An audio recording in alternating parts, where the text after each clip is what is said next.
မင်္ဂလာပါခွန်ချိုဖူ blog channel မှာကြိုဆိုပါရစေတငယ်ချင်းမိတ်ဆွေများအတွက်အရန်ရတာရှိတဲ့ထင်လားများကိုချက်ပြုတ်ရင်အားလုံးနဲ့အတူရှိနေပါမယ် subscribe like and share အသေးလေးနဲ့အားပေးကြပါအောင်နော်မင်္ဂလာပါနော်ဒီနေ့ထမင်းမိတ်စေတဲ့ဘတ်ဂျက်ဟင်းလေးတစ်ခွက်လှူစားကြရအောင်နော်လွယ်ကူရိုးရှင်းပြီးတော့အရန်လဲစားလို့ကောင်းတဲ့ကြက်ဥငံပြားရေးကြော်နီလေးပြပြပေးပါမယ်ရှင်အရင်ဆုံးငရုတ်စုံထဲမှာကြက်သွန်ပြူရှားမွာ10တက်လောက်ကဂျင်းအနှဲငယ်ကိုညက်နေအောင်ထောင်းထားပေးပါမယ်ရှင်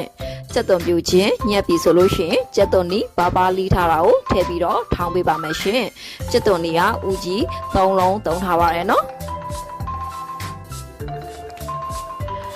ညက်သွားပြီဆိုလို့ရှိရင်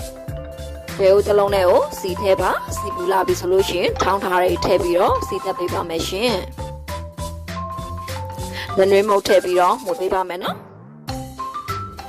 ခဏလောက်မွေးပြီးရနဲ့အယောင်တင်မုတ်ထည့်ပြီးတော့မွေးပေးပါမယ်ရှင်အယောင်တင်မုတ်ထည့်ပြီးတော့မွေးပြီးလို့ရှိရင်ပဇွန်ကြားမုတ်ထည့်ပါမယ်နော်ဒီနေရာမှာပဇွန်ကြားမုတ်အလွယ်တကူမရှိဘူးဆိုလို့ရှိရင်ပဇွန်ကြားကိုရင်နွေးစိမ်ပြီးတော့ထောင်းထားပြီးလို့ရပါတယ်ရှင်6လေးဖြစ်တဲ့အထိကြော်ပါမယ်နော်ငရုတ်ကြမ်းမုတ်နှစွန်းထည့်ပါတယ်ဟီရမုတ်ထည့်ပါတယ်နော်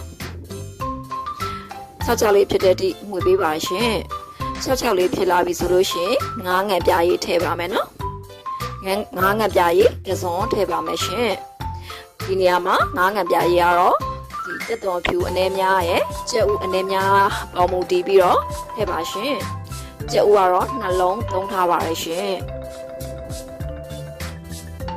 6လေးဖြစ်လာပြီဆိုလို့ရှိရင်ကြက်ဥနှလုံးဖလောက်ထားတာကိုထည့်ပါမယ်နော်ဖြည်းဖြည်းချင်းပဲထည့်ပါမယ်ရှင်ပြီးရင်လည်းအသာအရာလေးပဲငုပေးပါမယ်ရှင်ကြက်ဥတွေနဲ့ဒီစီသက်သားတွေနဲ့သမသွားအောင်ဖြည်းဖြည်းချင်းပဲငုပေးပါမယ်ရှင်အကောင်လုံးသမပြီးတော့6လေးဖြစ်သွားပြီဆိုလို့ရှင်အိုးချလို့ရပါပြီရှင်ကုန်ကြစရိတ်လည်းတက်တာပြီးတော့သမင်းလည်းမိတ်စေတဲ့ဟင်းလေးတစ်ခွက်ပါနော်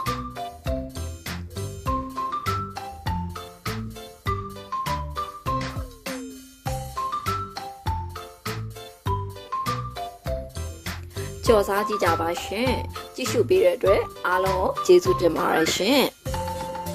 မင်္ဂလာရှိသောနေ့လေးဖြစ်ပါစေနော်